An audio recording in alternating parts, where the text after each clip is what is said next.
Good afternoon and welcome to UCA's online panel discussion. My name is Aga Khan and I am the Chief Information Officer here at the University of Central Asia. I hope you are all doing well in these challenging times. I'm really happy to see so many participants from different countries. We have a very interesting topic today, blockchain as good governance technology, with a very experienced and honorable panel members. The panel discussion is being organized in collaboration with the Ministry of Industry and New Technologies, Republic of Tajikistan, the StrategEast, and the University of Central Asia. With our special request, our today's chief guest is His Excellency Dr. Sher Ali Kabir, Minister of Industry and New Technologies, Republic of Tajikistan, who is joining us from Dubai. Welcome, Honorable Minister. Without causing any further delays, I would like to invite Professor Dr. Syed Suhail Hussain Naqvi, Rector, University of Central Asia, for his welcome remarks. Thank you, Shaukat.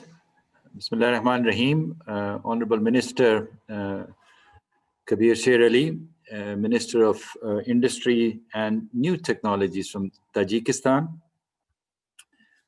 respected members of StrategEast, as well as our speaker for today, speaking on certainly one of the most important and innovative technologies of the new generation, blockchain. Why, you may ask, is the University of Central Asia hosting this forum? And the answer is very straightforward, because this university, which is a most special and unique international institution in the world, formed as a result of the agreement signed between the government of Tajikistan, which was the host and the first one to propose this idea, the government of Kyrgyzstan, the government of Kazakhstan, and His Highness the Aga Khan. It is a university chartered by all of the countries, recognized and registered in the United Nations, with the sole purpose of bringing knowledge in whatever form, in greatest, latest form, to this region of the world, to recognize the inherent talent in this part of the world, which has been a knowledge repository of the world for millennia, the Silk Route being both a birthplace and a transit place for knowledge accumulation and distribution in the world. So it's our privilege to have the Honorable Minister from Tajikistan being the chief guest of this excellent new initiative over here, in which we are bringing experts from different parts of the world and using technology to spread that information across this region, with the partnership of StrategEast Center for the New Economy. Our university has both an undergraduate school with one campus in Tajikistan, one campus in Kyrgyzstan, and the one in Tajikistan focusing on economy, which is the specialization of Minister Sher Ali, as well as earth and environmental sciences. We also have short cycle education focusing on English language, accounting, technical vocational skills, etc. And the Graduate Institute, specifically the Mountain Societies Research Institute, most pertinent to the wonderful, beautiful lands of Tajikistan, located in Khoro. So it's my distinct pleasure and an honor to welcome all of you to this forum and this knowledge sharing occasion. And thank you for all of you who have made this occasion possible. Thank you, Dr. Naqvi. Now I would like to invite Anatoly Motkin, founder and president of StrategEast Center for a New Economy, for his welcome remarks. Thank you, Shaukat, and thank you to all our distinguished guests today for coming. And First, let me say a few words about the organization I lead. StrategEast is a non-profit organization with the mission to reinforce the values of the rule of law and private property protection in Eurasian countries through the transition from natural resource-based to knowledge-driven economy. We achieve our goals in the region through the development of the IT industry and the digital transformation of the states. Blockchain technology is one of the key solutions for digital transformation of Eurasian states, but to use this great technology, highly qualified specialists are needed. My experience working on digital transformation in Eurasian countries has convinced me that digital sustainability in this region starts with education.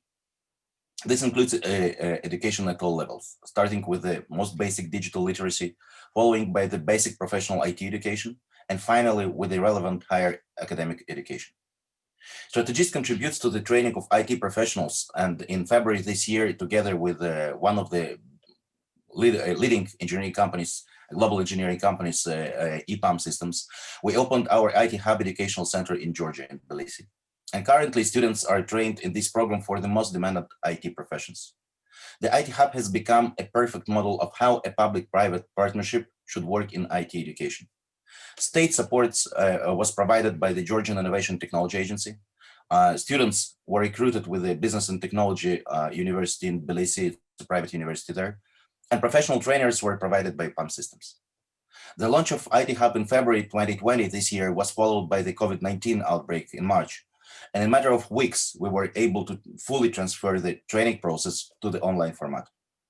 And throughout the entire pandemic, our students successfully learned with their trainers residing in other countries like Belarus, Ukraine, and others. By October, the first graduates of IT Hub completed their studies and got their first jobs with the global IT companies. It's important that these young specialists do not have to leave, in our case, Georgia, their own country, to find a well-paid job. They stay in Georgia and work remotely. Investments in education have always been considered the most profitable in long term. But in the digital world, for the first time, we are faced with the fact that investment in education has begun to bring almost immediate results. It takes 5 to 9 months to train one professional, but in terms of GDP, training costs are paid off in 2 to 3 months. And in most of the cases, in the countries of Eurasia, this is also new expert earnings. StrategEast will continue to contribute to digital resilience by training IT specialists. Our IT Hub is now working in an online format, which means that we have an opportunity to recruit students from other countries.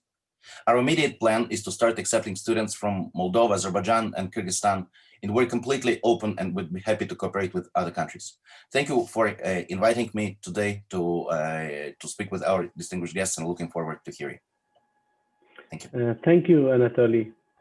It gives me a great pleasure to invite our today's chief guest, His Excellency Dr. Sher Ali Kabir, Minister of Industry and New Technologies, Republic of Tajikistan, for his remarks. Добрый день, уважаемые друзья. Мне тоже очень радостно, что мы в таком формате с вами встречаемся. Я буквально недавно был назначен министром промышленности и новых технологий. И те задачи, которые на сегодняшний момент передо мной поставлены, они связаны исключительно, Таджикистан сейчас от этого стандарта, именно от стандартов новых блокчейн-технологий немножко мы отстаем. И у меня задача догнать это и создать условия, чтобы наши молодые ребята, вот как Азизжон тоже здесь участвует, и другие ребята, они понимали, что это очень большое будущее для нашей страны, потому что вы знаете, что Таджикистан более 60% это ребята, которым до 30. Мы, основываясь именно на этом ресурсе, на молодом ресурсе, мы хотим создать все условия, чтобы блокчейн-технологии и все виды технологий, связанные с IT, они развивались и они меняли не только экономику, структуру экономики нашей страны, и создавали условия, чтобы, например, о нашей стране в мире знали больше, чем сейчас. Мы сейчас с вами обсуждаем, что сама структура мировой экономики после того, что 4-я промышленная революция заканчивается, начинается 5-я, да, она связана, естественно, с зеленой энергией, с зеленой промышленностью. И сфера блокчейн в этом направлении, она является очень важным элементом. На сегодняшний момент структуры таджикской экономики, технологии, которые являются связаны с IT, они очень незначительны. И я считаю, что мы имеем большой шанс с учетом вашего опыта, вот то, что вы сейчас будете обсуждать, и с учетом того, что очень много молодых ребят в Таджикистане хотят быть знакомыми с этими технологиями, развиваться. Я считаю, что мы создадим очень хорошие условия для развития этой отрасли в Таджикистане. Вы сказали, что связали, что вот Центральная Азия, история человечества. Я более того скажу, что вся человеческая история, которую мы знаем, порядка 5-6 тысяч лет, она всегда имела какие-то значимые моменты, когда менялась вся история человечества. И именно знаковое то, что в нашем регионе, вот я всегда рассказываю, говорю ребятам, что, например, две основные первые религии, это зороастризм и митраизм, они появились именно в нашем регионе. А три основные нынешние религии, это мусульманство, христианство и иудаизм, они появились именно вот в территории нынешнего Израиля, Турции и Сирии, да, вот так называемые территории Ассирии. Поэтому то, что сейчас мир меняется, и то, что, вот, например, нынешний президент, избранный президент Соединенных Штатов, тоже очень большое внимание и именно к вопросам сохранения экосистемы, к вопросам перехода на зеленую энергию, она создает условия для того, чтобы наш регион, который до этого был обделен, например, потенциальным привлечением инвестиций, сейчас создаются очень хорошие моменты для того, чтобы мы это видели, и на основе этого мы создавали новый пазл, мы шли вперед. Буквально я вчера я прилетел в Дубай, и вот все наши встречи, и вчера, и сегодня, они связаны с блокчейн-технологиями.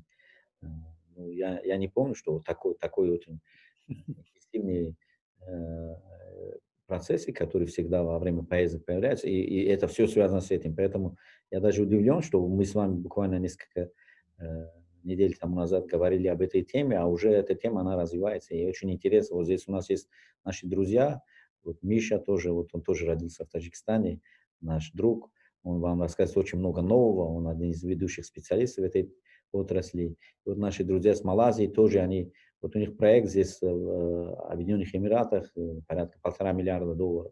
Мы с ними говорили, чтобы как создать условия, чтобы они уже начали думать о центральноазиатском рынке.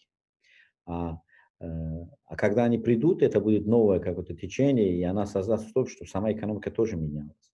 Понимаете?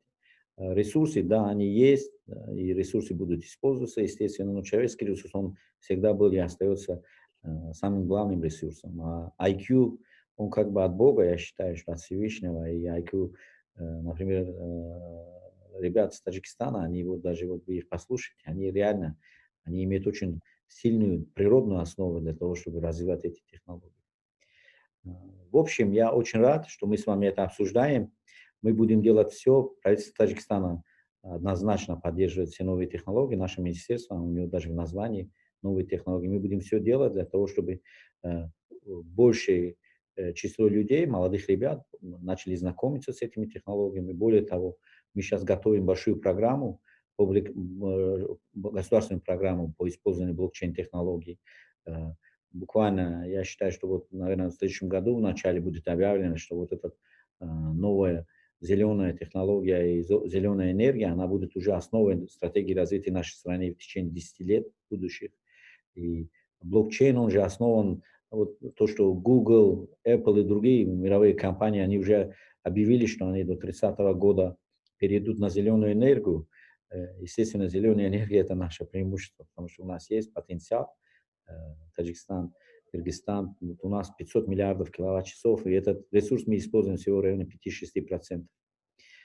Они в ближайшей перспективе, я считаю, что мы с вами будем свидетелями, что эти компании, они будут строить у нас дата-центры, они будут создавать инновационные хабы. И вот буквально моя вчерашняя встреча с нашими малазийскими друзьями, это доказательство тому, что они уже переход на зеленую энергию, это создает условия для того, чтобы блокчейн-технологии в этих странах, они имели очень большую перспективу для развития. Я рад с вами общаться. Добро пожаловать. Приезжайте в Таджикистан. Мы с вами будем делать очень много в развитии блокчейн-технологий. Спасибо.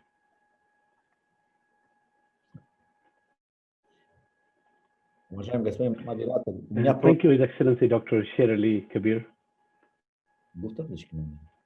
I'm really happy that we have a young talent from Tajikistan today, and he's an example of how young talents go abroad, getting their education, and then come back and then serve the countries. I'm talking about Aziz John Azimi. He's a Knight Hennessy Scholar at Stanford University, pursuing a concurrent degree MBA from Stanford Graduate School of Business and MPP from Harvard Kennedy School. He graduated from New York University in 2016 with high honors in economics and honors in international relations. Upon graduation, he worked at the United Nations Population Fund, UNFPA, and Simon Kucher and partners in New York. Afterwards, he returned to Tajikistan to launch Tajrupt, an education startup with a mission of developing critical thinking skills among the youth and over 300 graduates to date. Aziz John is also the founder of Tajrupt.ai, the first artificial intelligence lab in Central Asia, with a focus on education and deployment of AI. Aziz John was featured in the Forbes 30 Under 30 Asia list in social entrepreneurship category for his work on Tajrupt.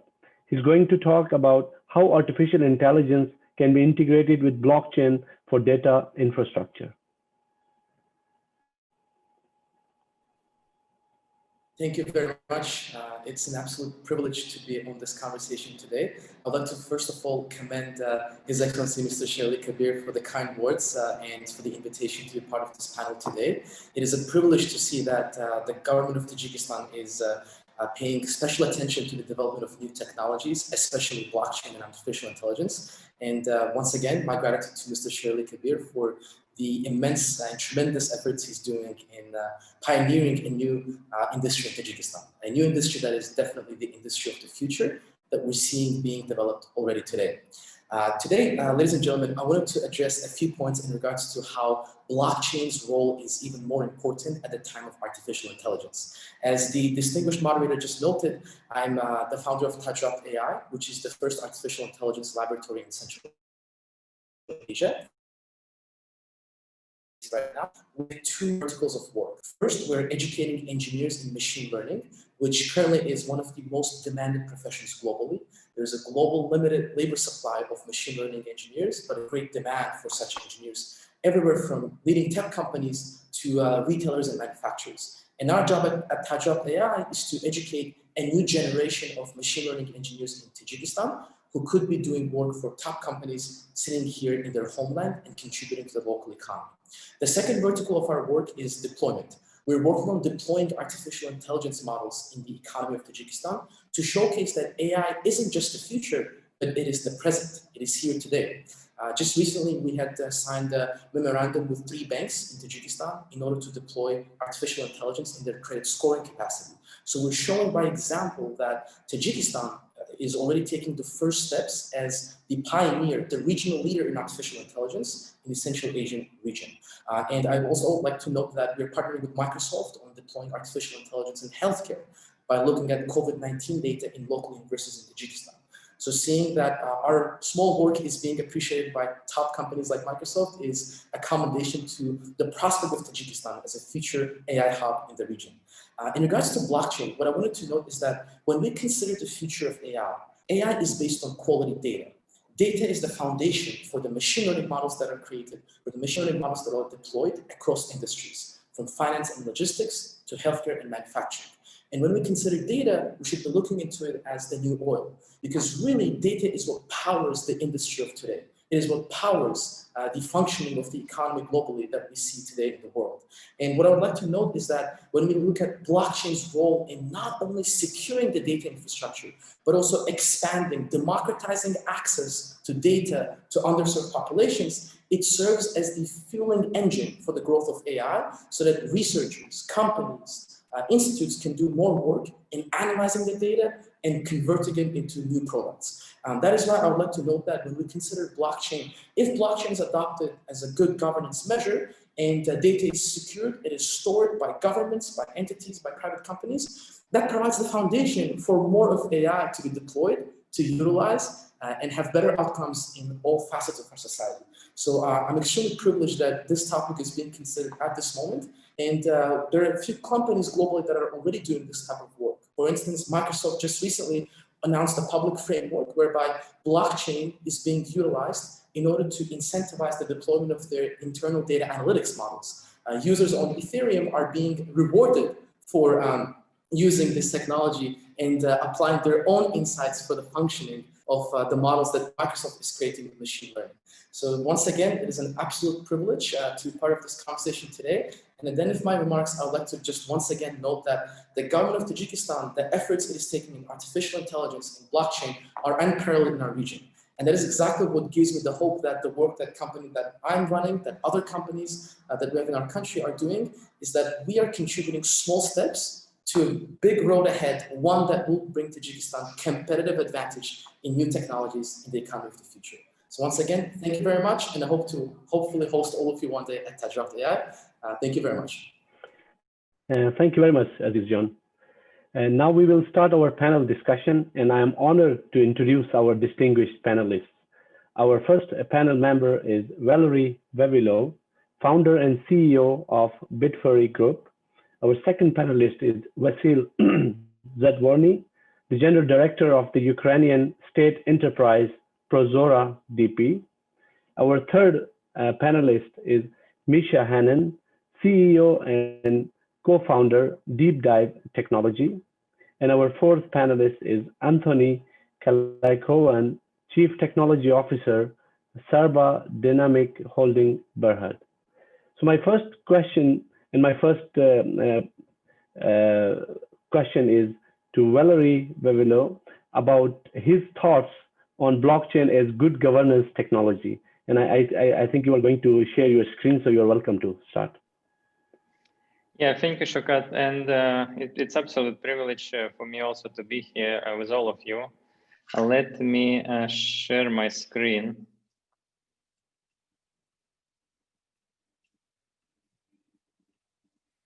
Do you see my screen? Yes, yes, we can see. Okay, so I'd like to very shortly go through the presentation about blockchain as a good governance technology. Just a few words about what is happening in the blockchain during last 2 years. You see what the blockchain percentage was brought into the production is growing from 23% of the respondents to the 39%, as well as actual projecting spending on the blockchain from $2.7 billion in 2019 to 6.2 projected in 2021. Also, a lot of many reputable firms implemented blockchain projects during 2020, from different kind of medical data storage to automated financial transactions and food tracing systems. Also, we see if we see at the Gartner hype cycle, but blockchain already passed the so-called hype stage, and now we see a good traction for blockchain growth for the next decade. And this is just the beginning of the decade of the blockchain. So as per World Economic Forum, blockchain have a strongest effect for governments in the following 5 areas: public procurement, land title registration, electronic voting, grant disbursement, as well as beneficial corporate ownership of the different kind of registries. And IDC predicts, but by 2023, at least 20% of the governments will be able to issue or plan to issue blockchain-enabled identity systems. And by the way, digital identity is one of the key foundational technologies which will need to be implemented across all the governments to enable blockchain e-government services adoption. So as you see, adoption is growing, and soon blockchain will be adopted by many governments, agencies in many countries. But what could be the challenges. And I would like to discuss 3 challenges during this small presentation. So challenge number 1 right now, what we see in the market, it's integration and interoperability of different blockchains between themselves. Right now, many organizations are working already to create blockchain interoperability standards, and you see it's a lot of different organizations, including ISO certification and so on. So European Union right now already signed declaration. 28 members of European Union states already signed a declaration, including Liechtenstein and Norway, to cooperate in the delivery of cross-border digital public services blockchain standard. This is a huge, it is really huge thing, and a good collaboration effort between European states countries, as well as China. Right now, based on the Beijing and the Beijing province, involving 100 plus different government agencies, creating the blockchain standard, what they plan to implement in the Beijing area, and when implement across the country. So point number 1 of this, and what government should do to accelerate blockchain adoption. So we believe it is the country level and regional collaboration and standardization in terms of to solve the interoperability, let's say, issue of the blockchain. And here it's very important for government to collaborate between themselves, not to develop the blockchain standard government by government, but to unite and start collaboration efforts, how to create the global blockchain standards so that all governments across the world benefit from it. So challenge number 2, citizens don't trust those who are processing their data. And the blockchain can really help to resolve this problem. So with the blockchain-based system and blockchain-enabled system, citizens can really become the owners of their data. And this will be the key element of trusted systems and institutions of the future. So how governments can help here to accelerate the blockchain development and solve this issue? We believe what government should drive smart data management regulation, which enables users to own their data in any systems. There is already a lot of things happening in Europe on GDPR effort, and US is starting to develop some standards here as well. So this will be very important thing. So last challenge, what we see from these 3 challenges is what traditionally e-government services are designed and provided by the governments, which may slow down the adoption. And how governments can help here? Governments, I think, can start designing the system so that you have government-owned different kind of registry systems. You implement the trust layer on top of those registry systems and using the open data approach and give access to the data to the businesses. And business can develop different kind of applications to provide services to the citizens. This could kickstart and bootstrap the adoption of and creation of e-government services much faster. And of course, blockchain here will help to protect the data privacy. So to summarize, in the next 10 years, we can witness radical transformation of the governments for good. And I believe those 3 issues, what we discussed, what I presented during this presentation, would be the key for governments to kickstart the blockchain adoption. Thank you. Thank you very much. It's very, very interesting to hear from you. And my next question is to Vasil about his experience from the Ukrainian state enterprise Prozorro. What are your thoughts on blockchain as a good governance technology? Can you share some examples and your thoughts around that? Yeah, Definitely. First of all, I really appreciate being here today in such kind of discussion. And I really like the point of the conference that we are not talking about like the technology itself, but rather on its impact on the good governance. I'll share a couple of slides from myself a little bit later.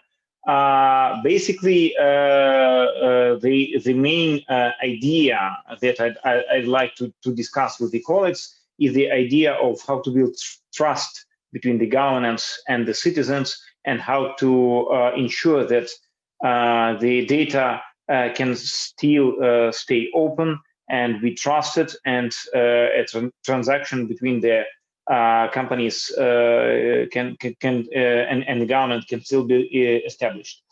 But before I'll begin, I'd like to give you a brief overview of what I'm responsible for. So starting, well, I mean, just after a revolution of dignity, which took place in 2014 in Ukraine, there was a huge pressure from civil society in order to take a look on how public procurement are being held in Ukraine. Because, I mean, public procurement, it is the area which is most commonly associated with two words. Either it be a bureaucracy, because it's amounts of papers that should be exchanged between the companies and the governments, or like it's much more commonly associated in post-USSR environments, it's a corruption. Because I mean, everyone, I mean, have kind of suspicion that the government money are being stolen within these processes. So it was in Ukraine. That's why probably the most commonly used and the most adequate solution was to implement kind of IT system. Now I'll go through my slides a little bit, and then we'll end with my thoughts of like using the principles of open data. And by the way, it's really interesting how the concept, which was light in the middle of the Prozorro system, it is a public procurement IT system which was implemented in Ukraine, is close to what was announced by my co-speaker in the previous presentation. So let's start the presentation.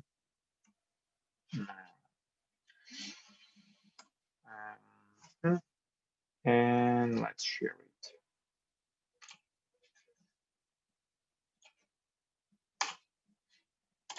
So can you see my screen? Yes, we can see your screen. So I wouldn't go deep in the presentation, because it's more like about the system. And as for today, we are mostly concerning on the blockchain and good governance practices. The Prozorro is a system which make it available to conduct all the public procurement in Ukraine. Just to give you an overview, it's a fully online public procurement platform. So no paper is being used in Ukraine as for now. It's 100% digital, and it's kind of great, not bad results. So as at the end of 2019, we managed to save almost $3 billion of United States dollars. In 2020, our result exceeds $1.5 billion savings on an annual basis. So just because of using Prozorro, we managed to reduce the public procurement prices for $1.5 billion on an annual basis. It's more than 1 million procedures being announced on a system on an annual basis. It's more than 36,000 of public procurement entities which announce these procurement procedures, which includes schools, hospitals, central, local governments, municipal governments, state-owned enterprises, and so on. There are more than 200,000 companies which took place in the public procurement. And by the way, we managed to almost triple this amount, and like up to 50 billion United States dollars are being earned on an annual basis. A lot of awards. here probably one of the major points. When in 2014, the group of volunteers basically came up with the idea to create the Prozorro, it was a big deal how to still create the system which can be simultaneously and in parallel trusted by the people online and cheap enough for government. And here where the idea of so-called golden triangle of partnership or two-layer system came up. So in Ukrainian cases, the state and the state-owned enterprise, which I am basically responsible for, manage only the central part of the system. In this slide, it's called central database. It's kind of strange term from the technical point of view, but it's commonly used here in Ukraine. And it's basically have no like a front-end solution. So this system only contains all the data and all the algorithms, how the public procurement procedures should go. All the customer level services are being created by the private companies, so-called marketplaces, which can connect to the central system and involve either procuring entities or their suppliers. So how it works in reality?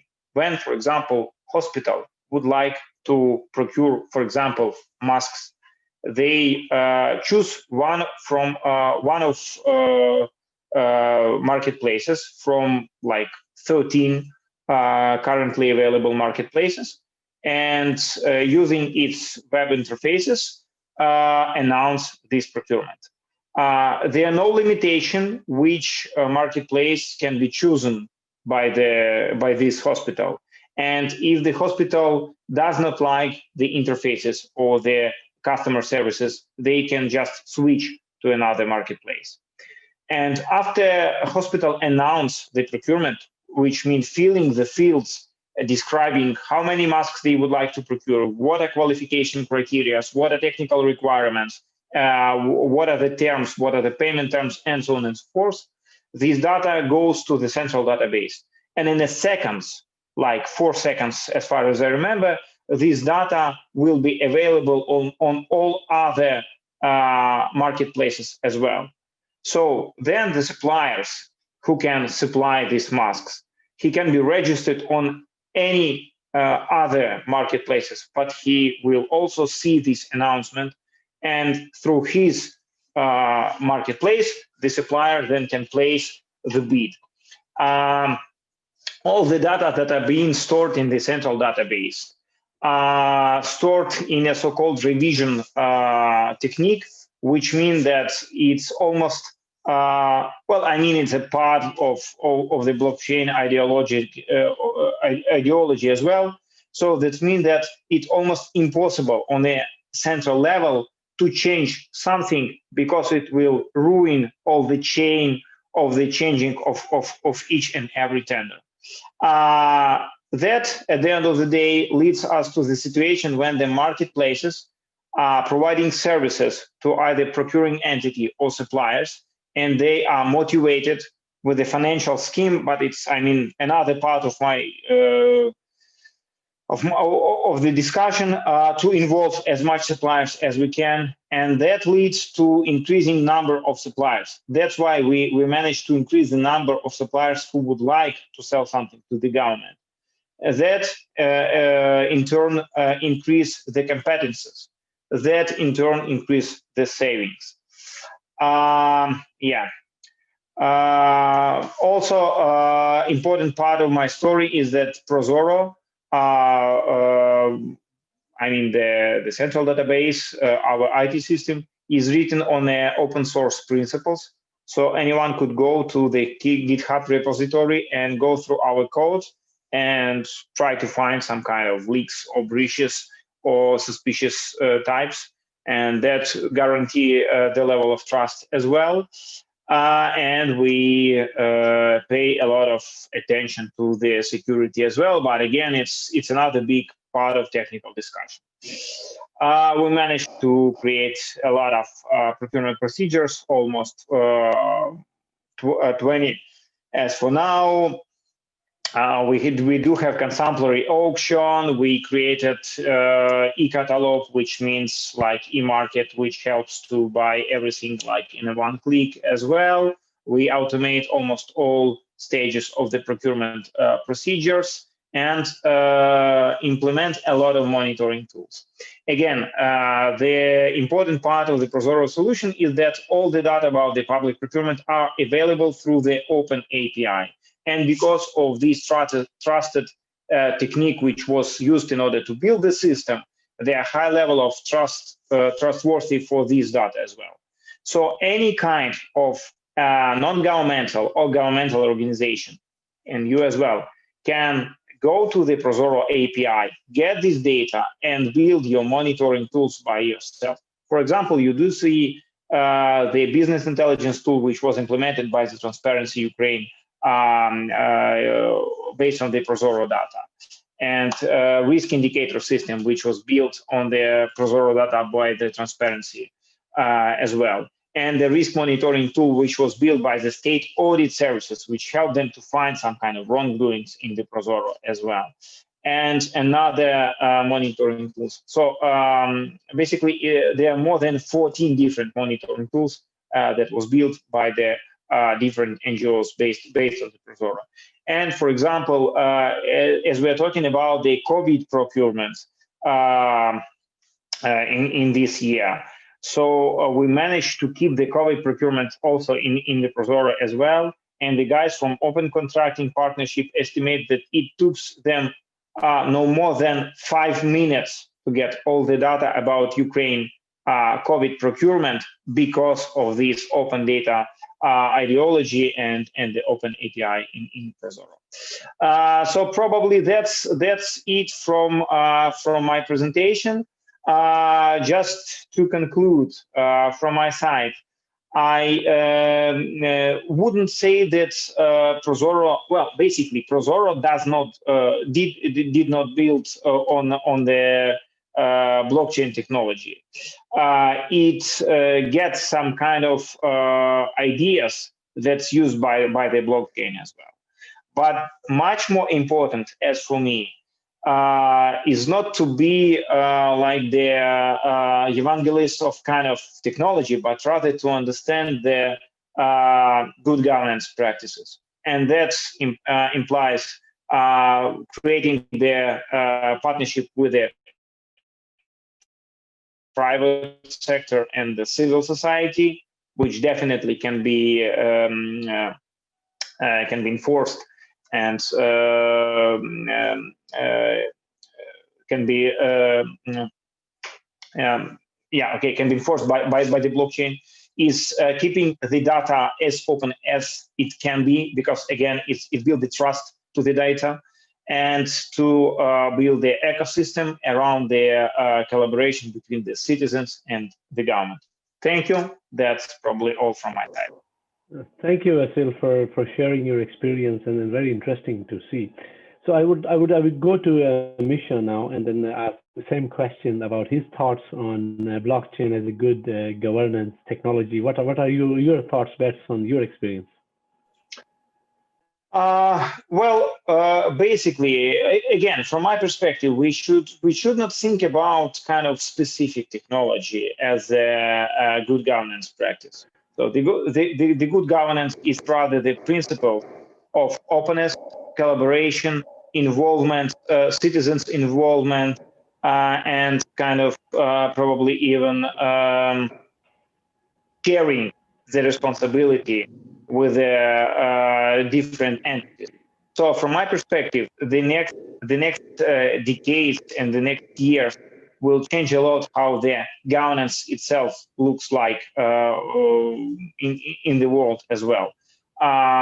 The transparency does not look like right now as the new great idea. It's rather looks for me as the must-have principle that should be implemented by the government. So I mean, if you can see the government which does not like to share the data, for example, about the procurement, it would be seen all over the globe as kind of suspicious government. So the transparency became itself good practices. The collaboration between the government and the civil society became the good practice. And you should choose an appropriate technology in order to implement these principles. Because only by doing so, you can still keep an adequate trust level between the government and citizens and the businesses. And that, at the end of the day, impacts on their legitimacy. So that would be my answer. Thank you, Vasil. Now my question is to Michel Hannon about his thoughts based on his experience on blockchain as good governance technology. What you have to say, Michel, based on your experience? So from my side, what I can add to this, it's really good to see that the world is shifting. And if like I spent last 10 years with blockchain technology, and even 5 years ago, enterprises and government entities didn't want to really talk about blockchain. They didn't consider blockchain really as something unique, and it was really strong association between two words, blockchain and cryptocurrency. And now we're talking about government blockchain association that actually get invited by US Parliament to help them understand how blockchain can bring some solutions in case of governance. Right now, we do experience, we get involved in multiple activities around the globe, in Canada, in US, and now here in Dubai, where blockchain ecosystems actually contributing to resolve the challenges with governance of in different domains and in different sectors. So we do see big jump even in last year, how the blockchain technology get adopted by government entities, and the good actually, I would say, roadmap or how it get implemented. And it's not just a roadmap on the paper. This is what I really like to see. It's really a roadmap where government entities implementing it and moving forward. And it was another question also in the chat actually related to this, how blockchain technology can resolve challenges in regards to security in a voting system. And actually voting mechanism, it's one of the use cases, really common and famous use cases for the blockchain adoption. And like I can really go deep from the technical perspective, how it could be done and how it's done. But really in the short version, blockchain is one of the components that actually helping to address the concern about security and anonymous approach in the voting mechanism where like blockchain get used. Thank you, Michel. And our last panelist, my question, I will go in the same sequence. What are your thoughts, especially do we need to regulate blockchain, and then how do you see that it's contributing towards the good governance? Anthony? Thank you. Very pleasure to have a conversation. Yes, actually, I have just looked at it that blockchain is a technology that can be very reliable. I say that's a reliable technology. And this reliable technology can make a lot of impacts because you look at the traditional way of digitalization, especially a simple option, we take it as certificates. A certificate can be faked very easily. If you even digitalize a certificate, that digitalized certificate can be easily be faked or maybe malfunctioned. Somebody can able to easily change the information into that particular certificate. So what blockchain has been as a good governance is going to have adapt is basic thing is it have the capability to secure the certificate itself. It can be able to protect from any kind of faking informations. It can able to adapt a technological base of giving rights to the citizen. So there are these kind of data all belongs to the citizens. So the citizens' data should be governed, secure, and it should be kept in a very, very personal manner. So people now talking about healthcare. So as a question has been raised over here, talking about the voting system. You look at Estonia have been implemented on 2015 on e-voting. That means this e-voting is driven purely by blockchain. So the crypto takes its advantage of the security perspective of blockchain and created the crypto enhancement access. So it's purely a kind of a technology that can enable the citizens a complete privacy against the data. A simple another example I just want to protect it is talking about digital health platforms. A digital health platforms is concerned. People are still have a lot of question marks how I can share my data, especially my medical records, kind of information into doctors and related things. If I go into centralized EMR kind of system, how is going to be get protected? So this is a question mark. But when you look at the whole part of a blockchain-driven healthcare system, can able to give as private tokens that can private access, say that I can have the rights to share with the people who I like to share.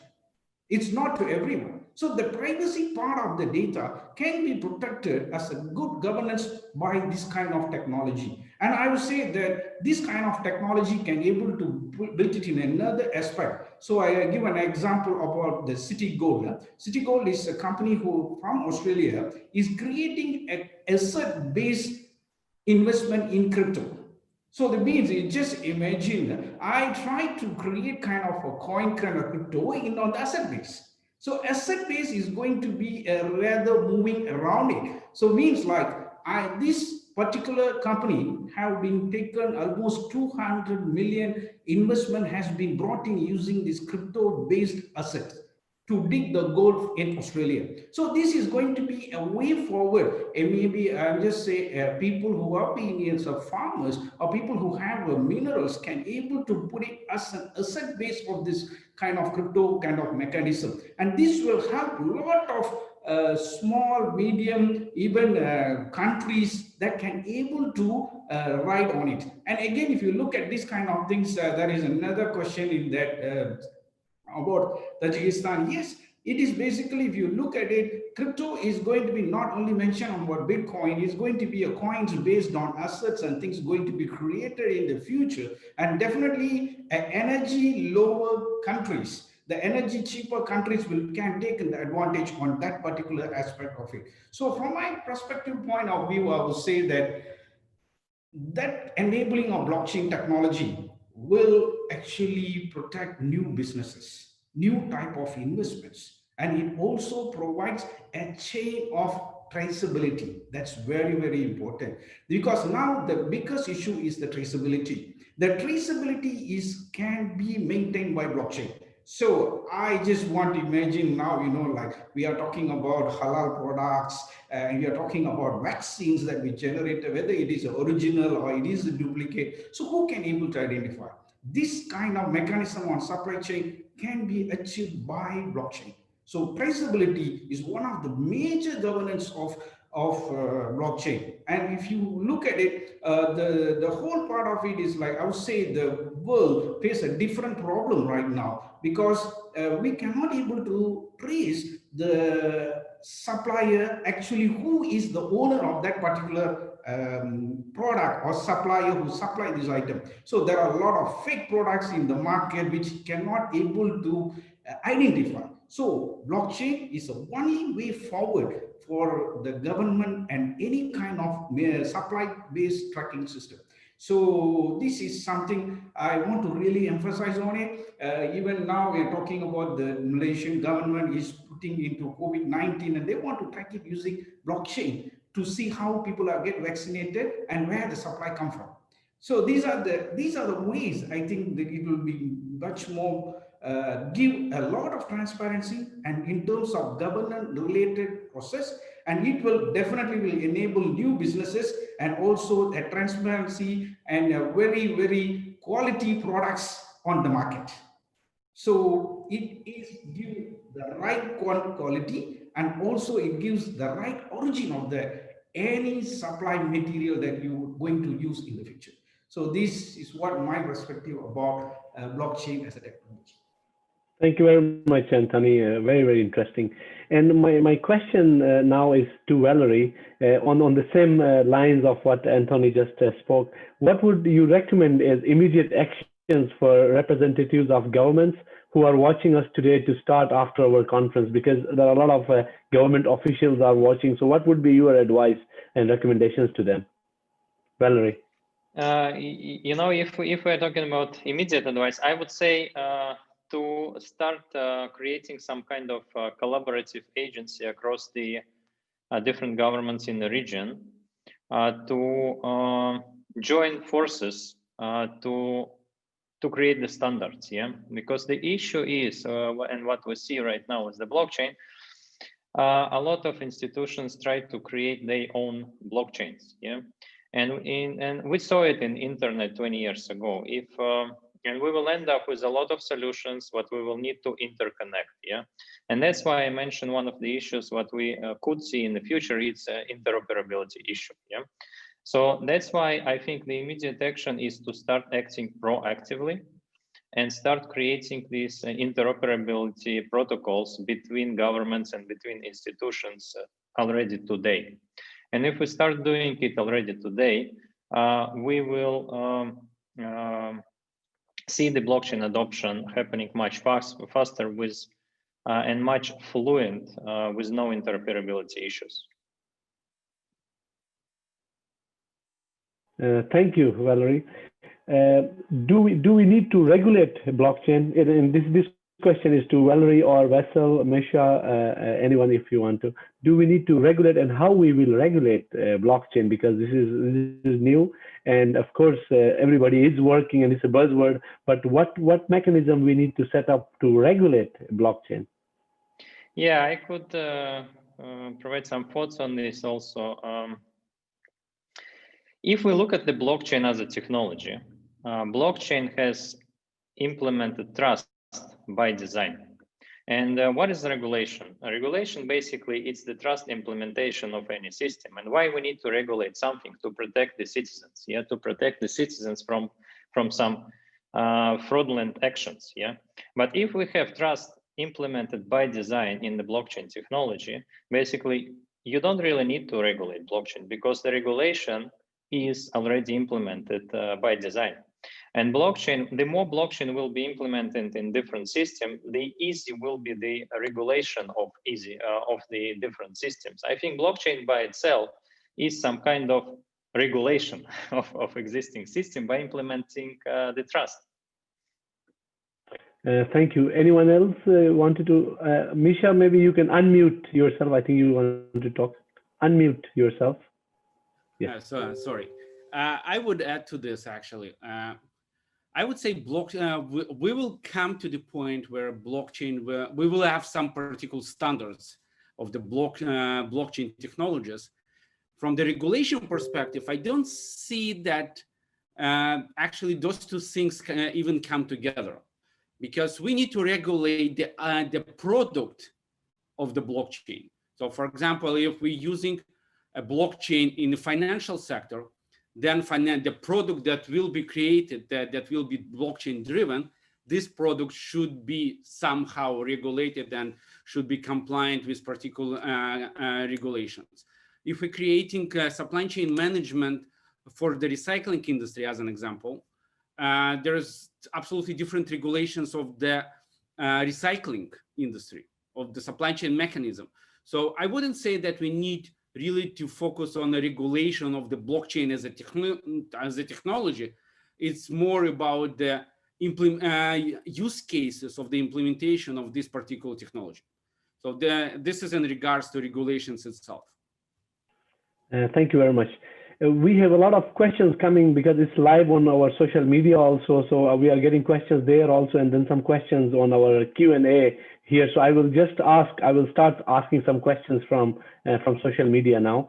There is a question: could you tell us about security problems and technical weakness of current open blockchain? If anyone wanted to respond, yes, please. Yes, Misha. I wouldn't even talk about this from perspective of security. Like when all the security measurements taken in place, it's really secured, the public blockchains. The challenge that we see with the public blockchains and, for example, enterprises or government entities, it's absolutely different. It's not about security. It's not about trust. It's, for example, about SLA. Okay, so we don't see government entities or enterprise entities that willing to put their blockchain driven product on public blockchain because they don't know, for example, how long it's going to take to finalize particular transaction. And we have many examples on that when transactions that usually get finalized in like 10 seconds were taking hours and even sometimes days, because it was a security, not breaches, but the implications like DDoS attacks on public blockchains. So this is kind of the different angles. It's not security risk, it's more about the SLA, service level agreements, and responsibilities of the blockchain itself. Okay, thank you very much. And there is a question also on our Q&A, and that's asking, do you think blockchain is a myth or a bubble, or it's a reality? Anyone else, if you want to respond to this? Anthony? Of course, reality. But I will give an option. I'll give the opportunity to others. Yes, Valerie, sorry, you were saying something? The answer is very short. It's a reality. Great. Yes, there is another question on social media. How do machines affect our behavior and interaction? Yeah, I think behavior-wise, of course, machines are already start to impact in our lives a lot because if you look at it, your mobile phones, that one you are using is become a machine that reads you very well about your patterns and things. So I would say for this question, machines actually learn about us right now. There is no, we cannot deny it. It knows exactly what are our searching, what is our interest, and what kind of things into it. So it is really, it is actually coming into our day-to-day extension life. Thank you, Anthony. There is a question from our UNDP colleague and partner. Blockchain and electronic voting, how to ensure personal data security and voting secrecy. Please kindly elaborate. Thank you. Anyone? How to ensure personal data security and voting secrecy. So I can very shortly pick up maybe on this. Because blockchain implemented trust by design, by powering systems, data protection systems with the blockchain, we will end up with the user or citizens own their data.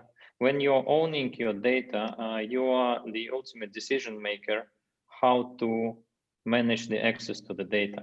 Of course, it's not only the blockchain, but it's the blockchain plus the different kind of applications what will enable this kind of security. But once you as a citizen become an owner of your data, you will be the decision maker, and you will be the private key which have access to your data, just like you have a private key to have an access to your crypto wallet, for example. Yeah, when we start implementing this kind of user-centric systems, you will be able to control this situation. And also using the different kind of hashing technologies, you will be able to get the privacy. For example, for voting systems, voting system will get the vote, but this vote will not be related to some passport or some ID document, but it will be hashed passport or hashed ID document, which will be encrypted, and you will just see the encryption code of this passport, and it will mean nothing. Yeah, but citizen will be able to prove but his vote was counted. It technically follows the principles of cybersecurity that we call it zero trust. Okay, thank you. And my other question to Asil is that there are a lot of government officials who are watching us also today. So, what would be the starting point to implement blockchain? For example, countries where it has not, some countries where they are thinking about it, but they haven't started. So, what would be the starting point? How they should prepare themselves to start implementing blockchain, and what is the first thing they should consider? Well, probably I wouldn't be like the magician here if I would say that the starting point definitely should be the business case, the problem that are being trying to address. So you should not like implement the technology just because it's like fancy or hype itself. You should address some kind of business case.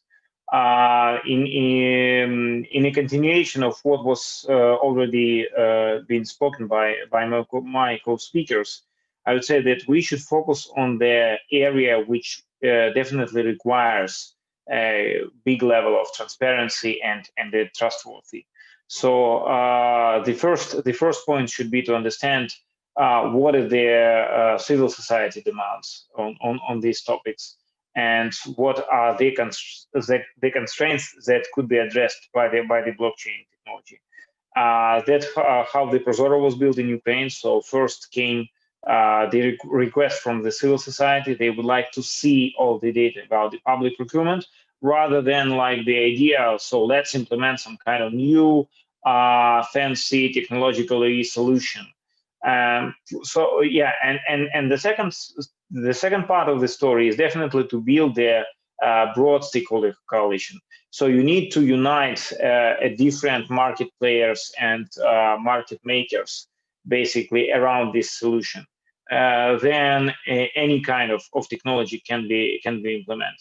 The third idea is also based on the Prozorro experience, is not to start somewhere where regulation is definitely being required. So talking about regulation, for example, for blockchain, yeah, probably blockchain itself does not require any kind of regulation. But on the governmental level, I still can imagine that you should somehow define which technology is being considered as a blockchain based on the governmental level and which is not.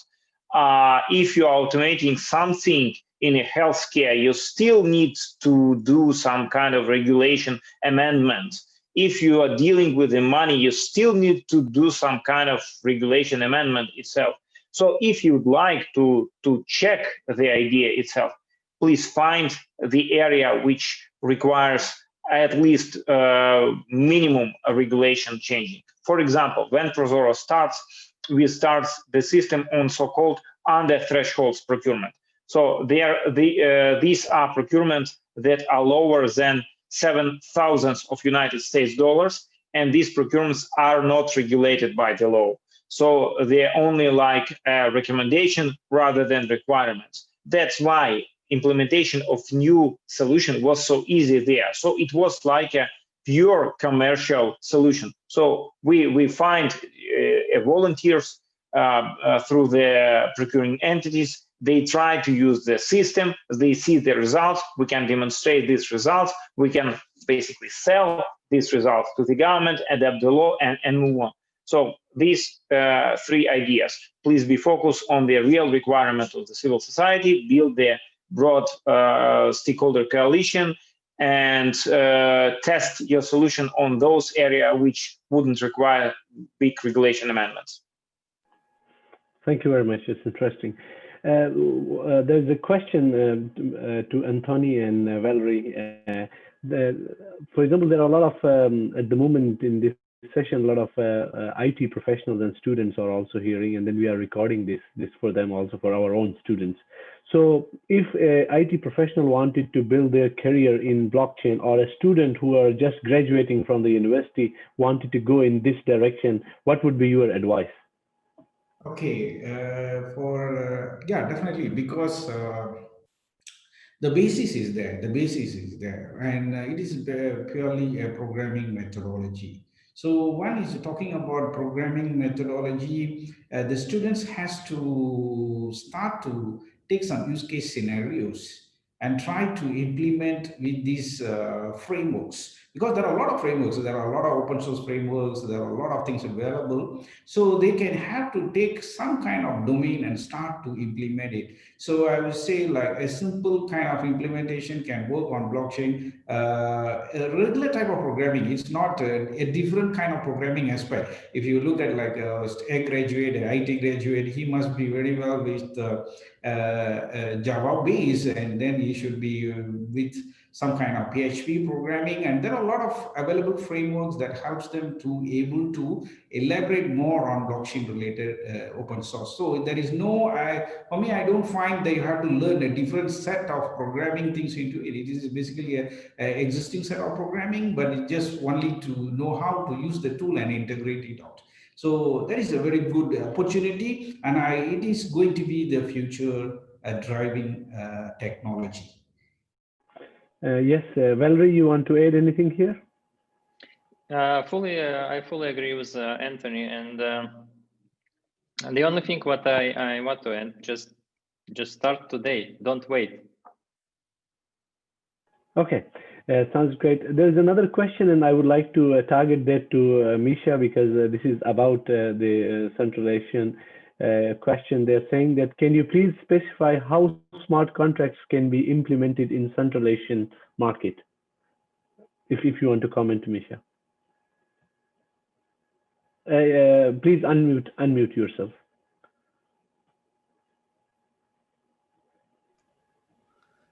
It's actually a really big question, and to answer this question, I probably can spend hours and days. In short, I would say that smart contract technology today and smart contract capability today allows us to really see any challenge as really out of possibility. So it's just, I would say the capability is limited by our imagination.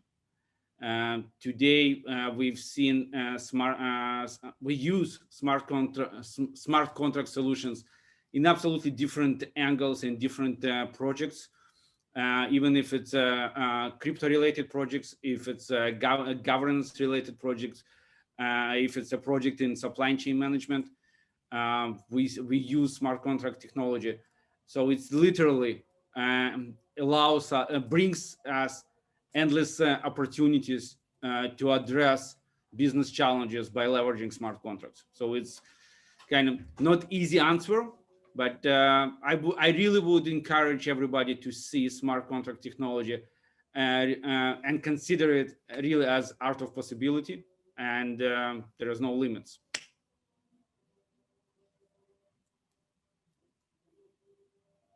Thank you, Misha.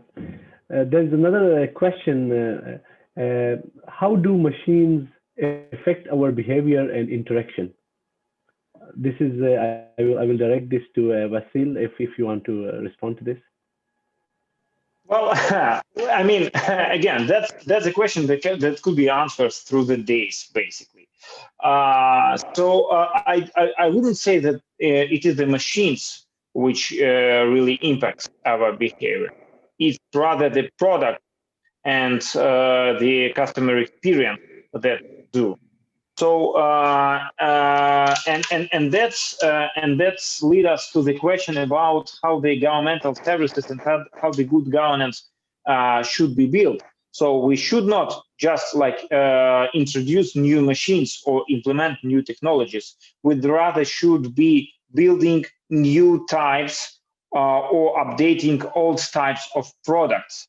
So again, it's like a long kind of discussion. So how should the government services should be implemented? And the problem here is that commonly we are just like automating all these tons of papers and references and information that that previously were filled on a paper based. But that's not really a great idea from my perspective, because it's not like implementing new product. Paper is not a product which is being consumed by the citizens. Information, governmental services, that is a product.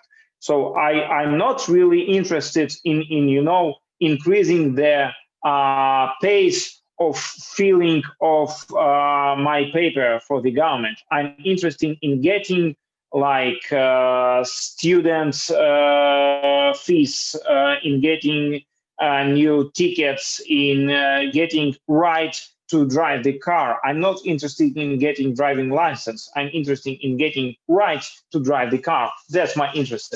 And that's how the governmental services should be built. So we should focus on the value which are being presented to the citizens and build our products upon all that. And then if it takes such kind of approach, probably new types of solutions and new implementation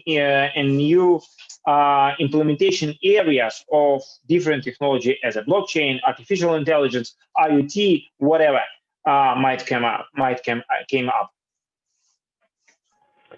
Okay, thank you. So I will just take the last question now because we are already a little bit running out of time. So can I ask all panelists to just give some overall advice on implementing blockchain in organizations? So just take 1 minute and then give, based on your experience, what would be the right approach? You have discussed before about the implementation in the government sector, but an organization, small company, medium, large size enterprise, how they can start planning about this part in addition to finding the right business case. Maybe I will start with Valerie, and then I will go to Misha and Anthony, and then Westian. If we're talking just companies, the answer is very simple. We just need to dedicate some budget and start. So what else I can say? If we're talking about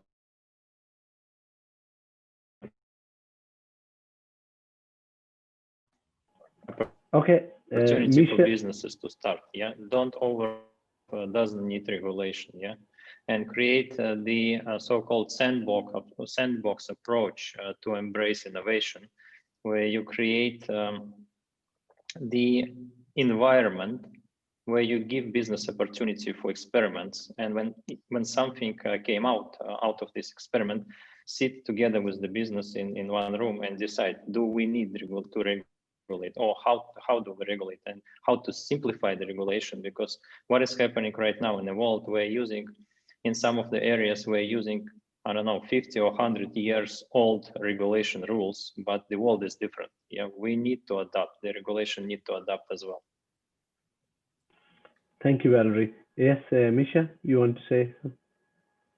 I would just add, like, I totally agree with Valerie.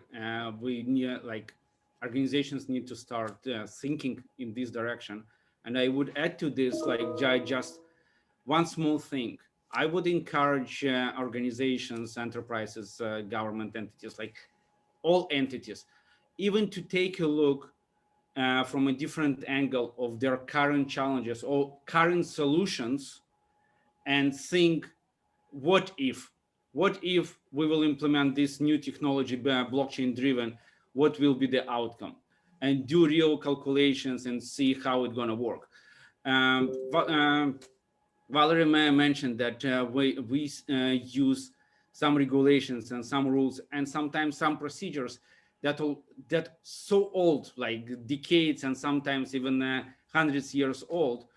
And as an example, on one of the projects here in Dubai, we demonstrated how a blockchain-driven solution can not just save millions, and we're talking about $30 million in savings to one entity. We also demonstrated how this new technology is providing new opportunities to create new streams of income. And we're also talking about millions a year that just get introduced to the business by doing small switch, changing the way they operate, and actually leveraging blockchain as a technology that allows them to change the way they operate. Small shift in positioning and thinking, introducing to a lot of opportunities.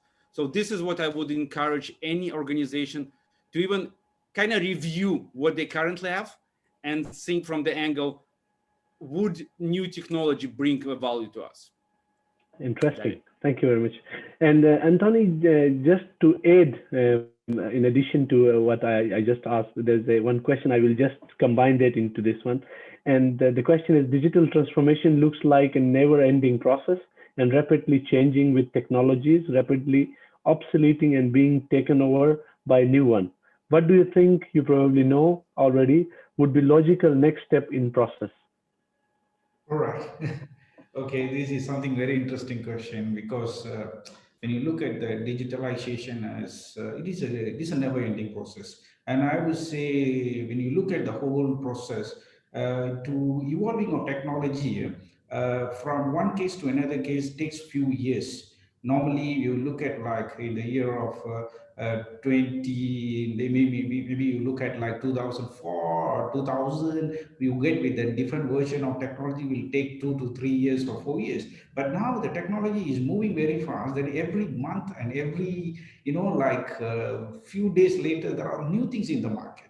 So digital adaptation is something I would say we have to be more innovative, because without the innovation, the business are not going to move. And without the innovations and things, you cannot keep up to the date of the technology market. So-called the technological market cannot be kept up. So it's very important to make sure the digital has to be followed in a very, very fast manner, because you will be see a rapid change after the COVID. You look at the digitalization process, take another step and move further up into it.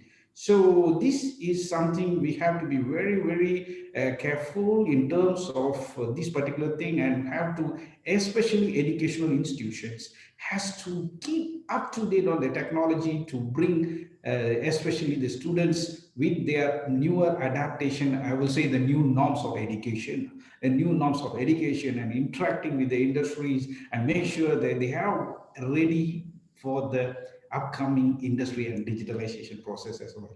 And just to add on into what my other colleagues has been talked about, is exactly the organization has to look at their domain, and also they have to keenly look at which will benefit for them when they adapt this new technology. Especially, like always when there is an organization, they look at the very specific important points. That means the points you look at, this is going to be a critical path for your business. That critical path has to be blockchain, has to be evolved with technology, so that the organization can able to see the benefit immediately, because that will govern it, and that will bring more business adaptation to them. Thank you very much. Vasil, just to add a few more, in addition to what has been just said, there is a little bit more we would like to hear from you about how blockchain can help in the traceability of products and taxation. Basically, currently we aren't considering blockchain as the technology which can be used in the public area. And again, it's just because the level of the number of transactions and the technological requirements, and just because the level of trust right now is being ensured on an appropriate level for the civil society. So again, it's not because we do not like blockchain or like kind of any other religion possibilities. It's because of this. On another hand, we do see several areas right now in Ukraine where blockchain can definitely be used by either commercial or government. So probably that would be my answer. Thank you very much. Yes, Misha, you want to add something? I would like to add that right now, one of the biggest use cases that we see from blockchain perspective is actually in the traceability sector, like supply chain management, really hot topic right now.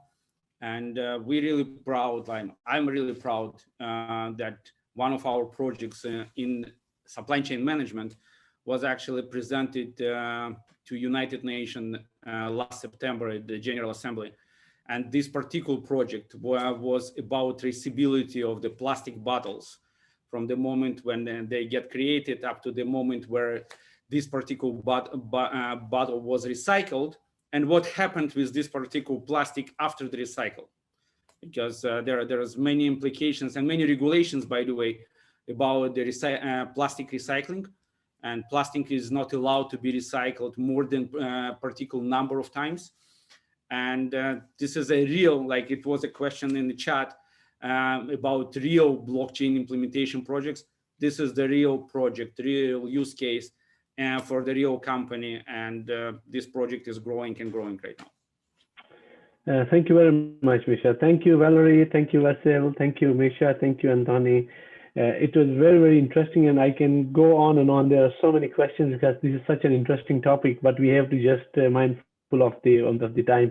On behalf of University of Central Asia and also StrategEast, I would like to thank you all for your time today.